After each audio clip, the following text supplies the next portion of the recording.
Bismillah, ala barakatillah. Nous commençons la leçon d'orthographe. Prenez vos manuels et ouvrez-les sur la page 178.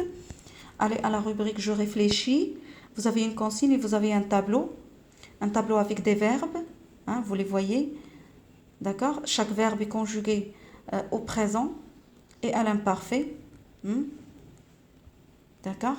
Donc nous allons partir et lire la consigne. Compare les conjugaisons du présent et de l'imparfait de ces verbes. À quel groupe ces verbes appartiennent-ils? Donc regardez bien ces verbes. Ils se terminent tous par la terminaison ER. Ils ont à l'infinitif ER. Donc ce sont des verbes du premier groupe. Dis leur infinitif à voix haute. On va lire. Crier, essayer, veiller. Donc, quels sons entends-tu avant la terminaison de l'infinitif? Donc, quels sons on entend avant la terminaison de l'infinitif qui est ER, c'est le son E. Le ER marque le son E à la fin.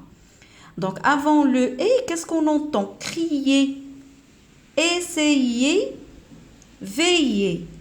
Donc, on entend dans ces verbes le son Y. C'est le yod. Ce n'est pas le J, c'est le yod. Regardez bien. Les élèves confondent la lettre J avec le yod. C'est le yod, ce n'est pas la lettre J. Donc, c'est le son Y. Dans ces verbes, on entend le son Y avant la terminaison de l'infinitif. Donc, nous allons relever les graphies du son Y dans crier. Dans crier, vous avez I. Dans essayer, c'est Y. Et dans veiller, c'est I2L. Voilà les graphies du son Y dans ces verbes. D'accord? Donc, revenons à la question C. Compare chaque conjugaison avec l'infinitif. Qu'entends-tu? Que vois-tu? Donc, nous allons prendre le verbe crier. Regardez bien le verbe crier. Au présent et à l'imparfait, il garde le même radical. Crie, crie, crie, crie, crie, crie. Crie, crie, crie, crie, crie, crie. Nous allons partir dans le verbe veiller. La même chose, il garde aussi le même radical. Si on enlève les terminaisons du temps, si on enlève le E, ES, EONS, EZ, ENT et on enlève les terminaisons AIS, AIS, AIT, IONS, IEZ, AIENT, on garde, vous voyez que le verbe garde le même radical. Par contre, dans le verbe essayer fait l'exception. Donc regardez bien dans nous et vous, les pronoms nous et vous. Donc dans ces deux personnes, le radical n'est plus le même. Donc, le I s'est transformé en Y.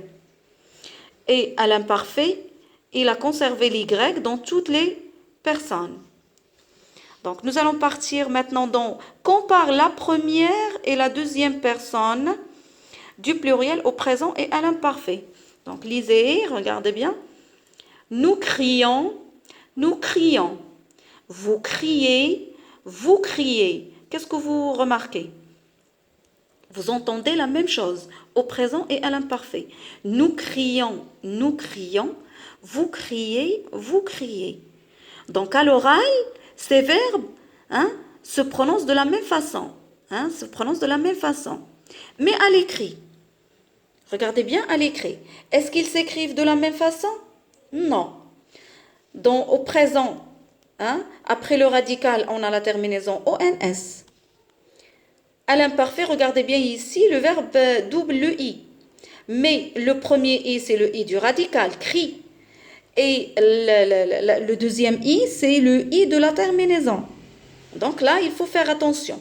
Donc à l'oral, ils s'entendent de la même façon. Mais à l'écrit, il faut se poser la question. Est-ce que le verbe est conjugué au présent? J'écris la terminaison du présent. Est-ce qu'il est conjugué à l'imparfait? J'écris la terminaison de l'imparfait. La même chose dans les autres verbes. Nous essayons, nous essayons. Vous essayez, vous essayez. Nous veillons, nous veillons. Vous veillez, vous veillez. Donc, dans ce cas, il faut toujours poser la question. Est-ce que le verbe est conjugué au présent? J'écris la terminaison de présent. Est-ce qu'il est conjugué à l'imparfait? J'écris la terminaison de l'imparfait. Donc, maintenant, nous allons partir dans l'encadré jaune. Hein, vous avez la règle. Donc, quand un verbe se termine par le son yé, hein, le son yé à l'infinitif, je ne fais pas confiance à ce que je prononce ou à ce que j'entends. Je me demande toujours, la phrase parle-t-elle du passé ou du présent? À l'imparfait, je sais que tous les verbes se conjuguent de la même façon. Avec nous, la terminaison est I-O-N-S. Avec vous, la terminaison est I-E-Z. Donc, je vais revenir au verbe crier. Pourquoi? Parce qu'il double le I. Donc, je reprends que le I. Le premier I, c'est le I du radical. Et le deuxième I, c'est le I de la terminaison. C'est clair? Donc, il faut faire très attention. La terminaison de l'imparfait à nous, c'est I-O-N-S. Et à vous, c'est I-E-Z. J'applique la règle, même si cela me semble bizarre. Nous essayons. Hein, vous criez. Vous veillez. Voilà, c'est la fin de la leçon. Donc, le titre, hein, vous avez écrire au présent et à l'imparfait les verbes qui se terminent par le son yé à l'infinitif. Donc, vous allez prendre vos cahiers, vous écrivez la date, vous écrivez orthographe, vous écrivez le titre, hein, et vous recopiez le tableau, hein, n'oubliez pas de recopier le tableau qui va faire bien sûr le corpus, hein, c'est le corpus. Donc vous recopiez le tableau et vous recopiez la règle que vous avez sur le manuel. Donc voilà, bon courage, au revoir.